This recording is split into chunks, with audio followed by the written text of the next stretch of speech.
President Bola Ahmed Tinubu has issued a stern warning to public officers, urging them to shun corruption, nepotism, and cronyism. He described public service as a sacred trust and called for a renewed culture of accountability, transparency, and patriotism. The president's remarks were delivered at the Nigeria Excellence Awards in Public Service, where he emphasized that public office is not a personal inheritance, but a national responsibility. The president warned against the misuse of public funds and called for a culture of meritocracy and service delivery. The president's statement comes amid rising public frustration over unresolved corruption cases, opaque procurement processes, and political appointments that raise eyebrows. But here's the question. Is this actually a turning point in Nigeria's fight against corruption, or just another well-worded speech in a long line of unfulfilled promises? Well, joining us to unpack this discussion is public affairs analyst. We do have Professor Nnah, who joins us this morning. Good morning, and thank you so much for being here. Thank you, Professor Simeon and Nnah. Always a pleasure to have you. And handsome this morning. Absolutely, always. I mean, we need to drink to the Prof's presence this morning. Okay. You guys are drinking and there's no cup in front of me. It's coming. I'm brewing your coffee. It has to be special. We just made a request for you. But first, has it been, looking at the corruption case and looking at where Nigeria is when it comes to the charter and the likes, the president, the number one citizen, is saying, listen, the public office is not your father's office. You're not going to stay there for long. It's not an inheritance. Don't use money dubiously. Make sure you use it right, especially to benefit the citizens. Have we seen corruption reduce since this current administration came to power? Or has it been another turnaround, turning the curve or bending the curve to a state of unfulfilled promises? You said it all. It's been turning the curve because when you look at the corruption index before he came in, we were one of the worst corrupt countries in the world. And I remember the British MP saying that Nigeria, as at that time, was fantastically corrupt. However, some people were fighting him. Why should you say that to Nigeria?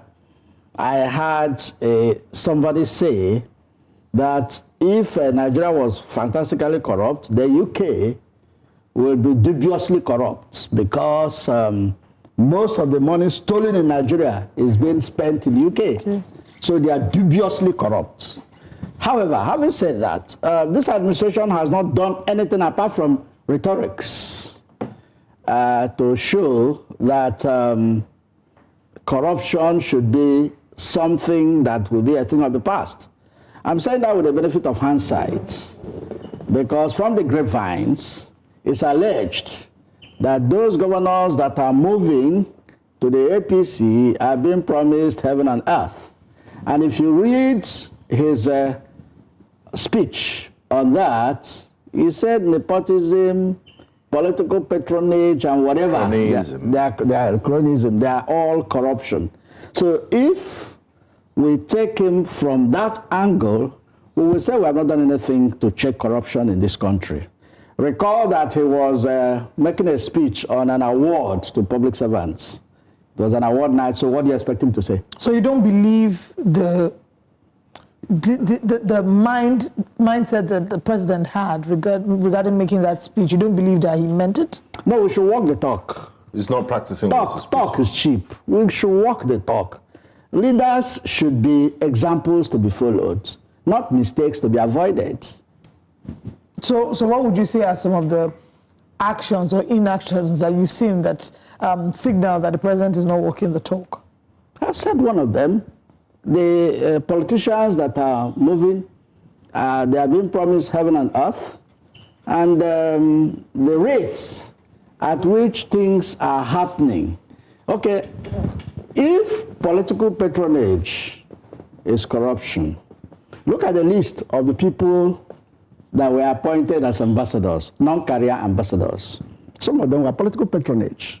You can agree with me. Who are that they were. who are political patronage? You don't put me in a corner. All of us know that. I don't know. We know the names. I But don't these know the names names. could also mean. We know the names. They are political patronage. Femi Fani-Kayode could be a name based on his experience. Or Based on his politically experience. They are said so. Is being politically exposed as a person, does that make you... No, does it somebody interpret- do you who interpret has it as been standing politically- against you has said unprintable things against you. Unprintable.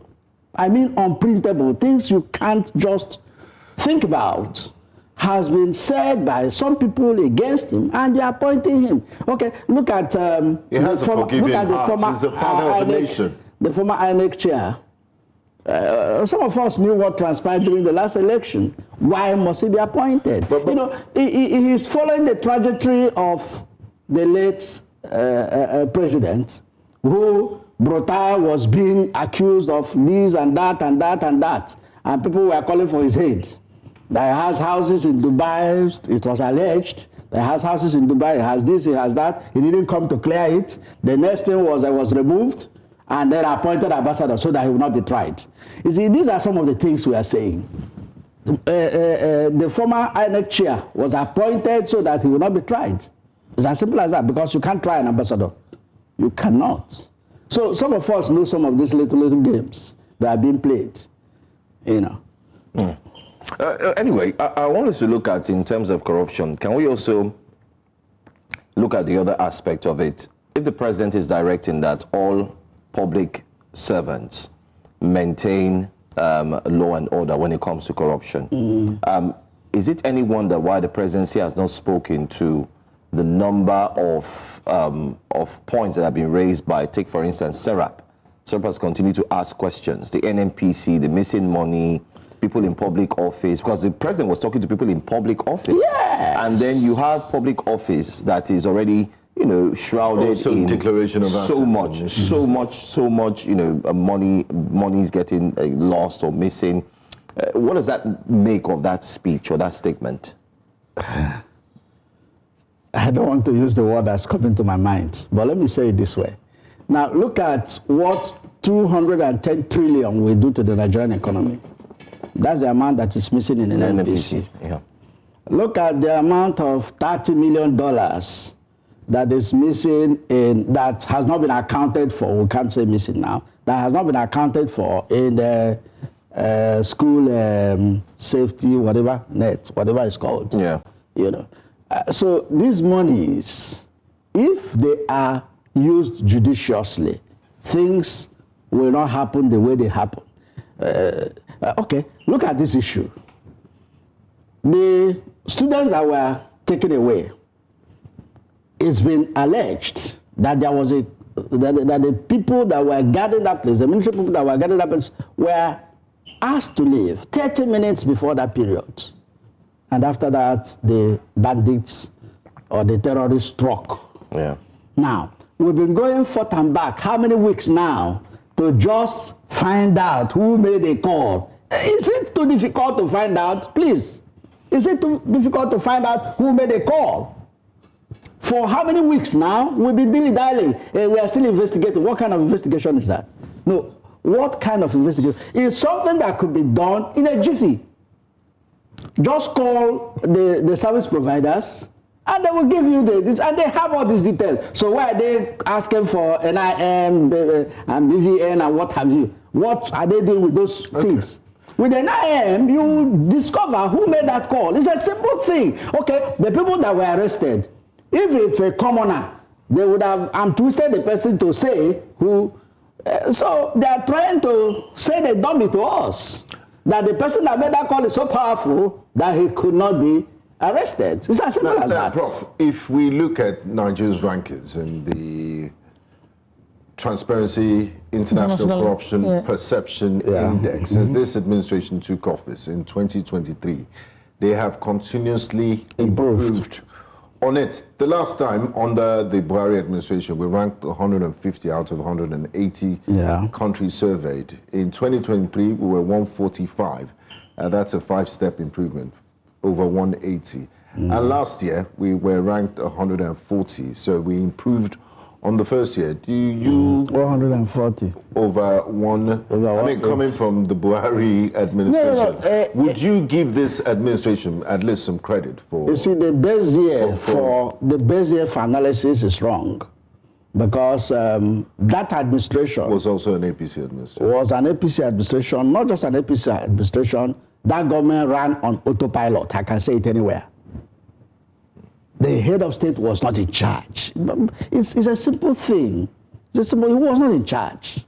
So whatever happened in that administration, because people that know Buhari at close range will tell you... The Tinubu administration doesn't deserve any credit for its improvements in the CPI. No, it will have some good words from some of us if the ranking is like 30. It is coming close to 140 over 180, and they are saying, what is the meaning of that? When you hold on, when you have 40% in an exams, well, in some schools they say it's pass. But when you have 36, it's the same thing with somebody that has 0. Because you have failed, you have failed. There's no way anybody can explain it. You have failed and you have failed. F9 is F9 anywhere. So it doesn't make, nobody will begin to ask whether you score 38 or 39. Yeah. That one is when you are inching to the echelon of the grades. Now, if you say strong 2-1, what the person is trying to tell you is that closer to first class. Almost made a first class. So in that case, shouldn't that apply here to say, okay, we're not yet out of the woods, but we have made considerable progress? We have made, no, not considerable. Don't use that word considerable. We have made little progress. Prof, I'm so glad I'm not your student, because your marking scheme will be very tough. No, of course. No, my marking schemes are not very tough, but then you must impress me for you to... I get your point. Because we're still in the lower rungs. Of course, There's nothing to celebrate. There's nothing to celebrate at all. If you roll the drums now, you are just deceiving yourself. Now, how can we make our anti-corruption agencies truly independent enough to investigate high-level government officials without fear of interference? Because it seems they're politically exposed sacred cows when it comes to corruption investigation. Here, it was Adams Oshomole that said once you join the APC, they begin to use deodorant for your cases. While those in opposition, they use insecticide. No, it was not Oshomole. It was Sani that said that. It was Senator Sani that said, Shehu Sani, that said, if you join the APC, they will use deodorants. If you are outside APC, they will use insecticides. What Adams Oshomole said was that once you join the APC, you become a saint. Your sins have been forgiven you. Oh, yes. So how can we make this anti-graft agencies truly independent? No, you see, all of them look at the body language of the president. See, if we must face facts, the current EFCC and the DSS guy, the two guys, are doing some jobs that they should be encouraged. So some of us are saying the president should encourage them by his body language, because if the two of them are being encouraged, this corruption thing we are talking about will be a thing of the past. Because when justice is not speedily, can I learn on this? When justice is not speedily executed, the heart of man is said to do evil. Because these things, nobody does anything about it, so people believe we can do it and get away with it. So if the job that the EFCC chair is doing and the DSS director is doing, they are being encouraged by the presidency, they are going to do more. Okay, so I also want to talk about, because I always hammer about this, our legislative arm. Yeah. They are a very important part too. We've talked about the independence. Gbenga has just asked you about the independence of our law enforcement agencies, our anti-graft agencies. National Assembly, what can be done? How can they ensure transparency in government? Because there's a reason why we have 3 arms, for checks and balances. That's what the books say, but that's not what we see today. This particular National Assembly, on your mandate to stand assembly, forget them. Are you the 10th Assembly? Yes. This or your mandate to stand National Assembly, you can't do anything with them. Why? Because they will stand on the mandate of the president. Whatever happens, they will stand on the mandate of the president. They are supposed to checkmate the president, but they are acting as class prefects while the president is the headmaster. That's the way they are acting. So they are taking directives from the president instead of checkmating the president.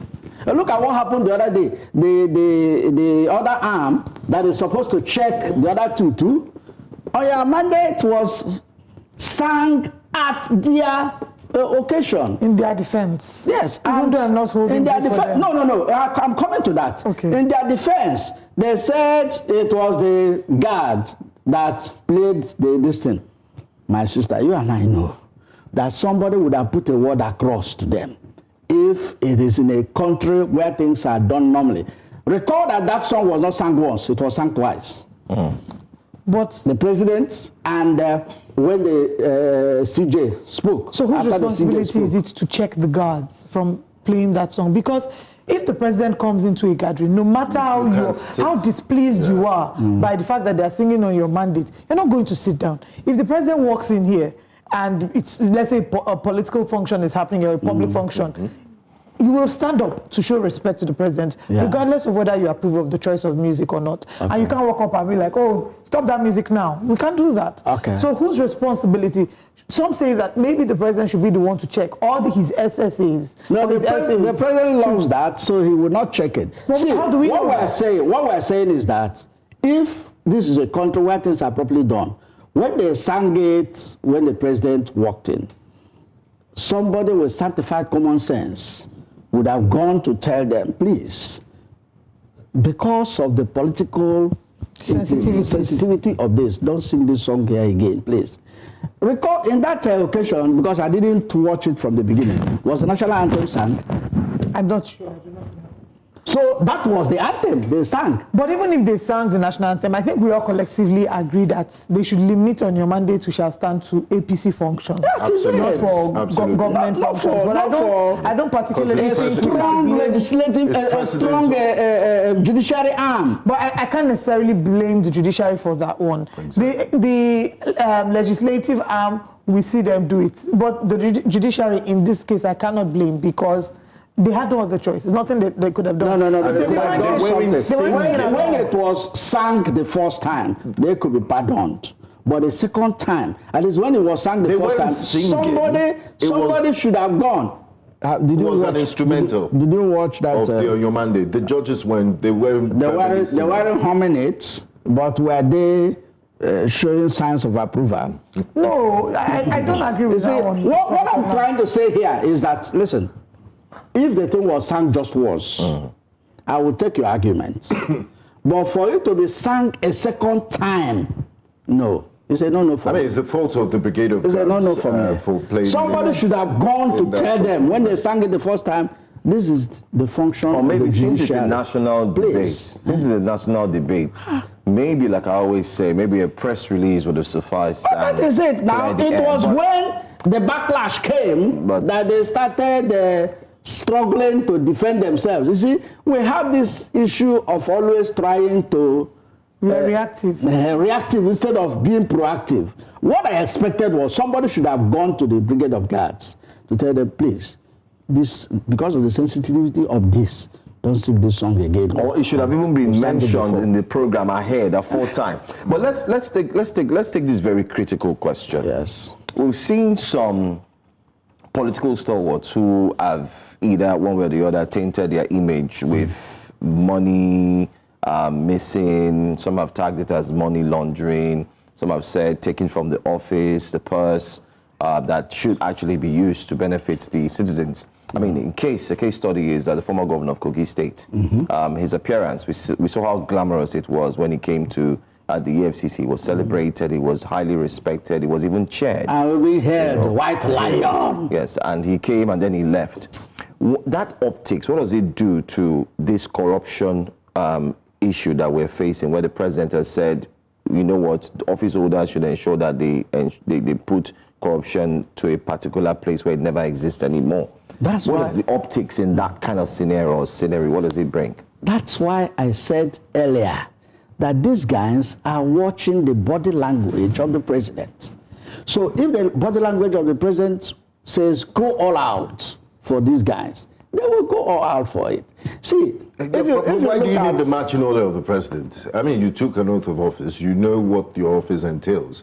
We often see this culture. The president gives the Inspector General of Police marching order. The president orders Matawale to go to how many things can the president do? And do you really need an express instruction from the president to carry out your statutory responsibilities? Let's not play to the gallery.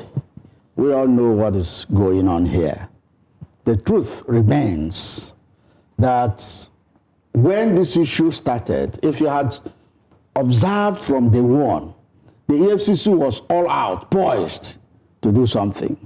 But all of a sudden, the guy was, the governor shielded him in the first instance, and they couldn't do anything because of the immunity of the governor.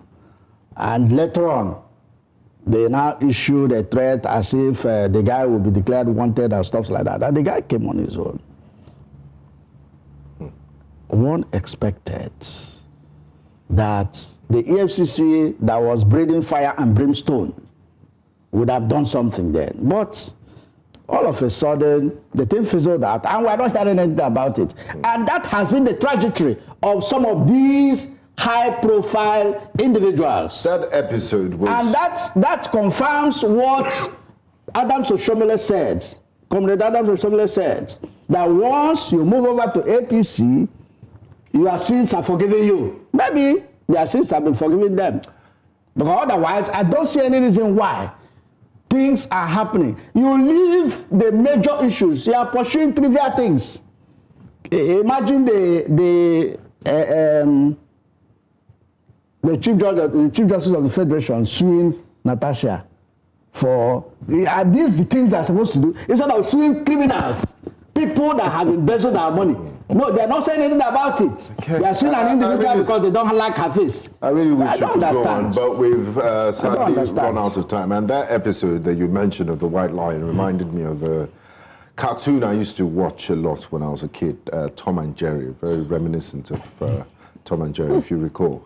These young people here. I have no idea what Tom and Jerry is. What is that? We don't know. When the cat is running after the mouse. Professor Thank you very much, Golden Professor Nnah, for your time. Thank you. For always availing. Always my pleasure.